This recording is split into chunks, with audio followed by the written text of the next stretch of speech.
സാക്ഷരതയിൽ ഏറെ മുൻപന്തിയിലുള്ള ഒരു സംസ്ഥാനമാണ് നമ്മളുടെ കേരളം. എന്നാൽ മുൻ വർഷങ്ങളിലെ ജെഇ, നീറ്റ് പോലെയുള്ള പരീക്ഷകളുടെ റിസൾട്ടുകൾ പരിശോധിക്കുന്ന സമയത്ത് ആദ്യ 100 റാങ്കുകളിൽ കേവലം 1 or 2 മലയാളി വിദ്യാർത്ഥികൾ മാത്രമാണ് ഉള്ളത്.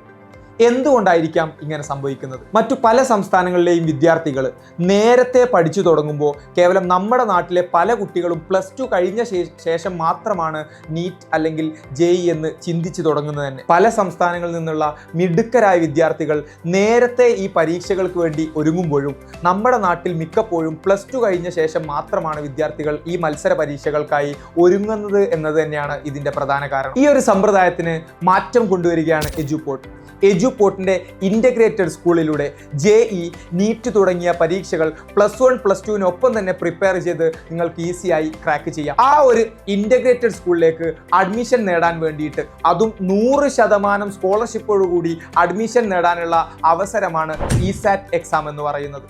നിങ്ങളുടെ സിലബസിനോടൊപ്പം തന്നെ ആപ്റ്റിറ്റ്യൂഡ് ടെസ്റ്റ് എന്ന് പറയുന്ന ഒരു ഭാഗം കൂടി ഇസാറ്റ് എക്സാമിൽ ഉണ്ടാകും.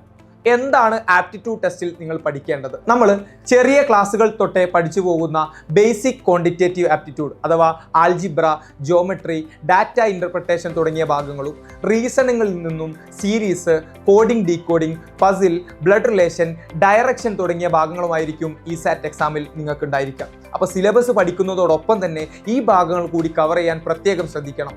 എല്ലാവരും വളരെ ഉഷാറായി പരീക്ഷ എഴുതുക. All the best.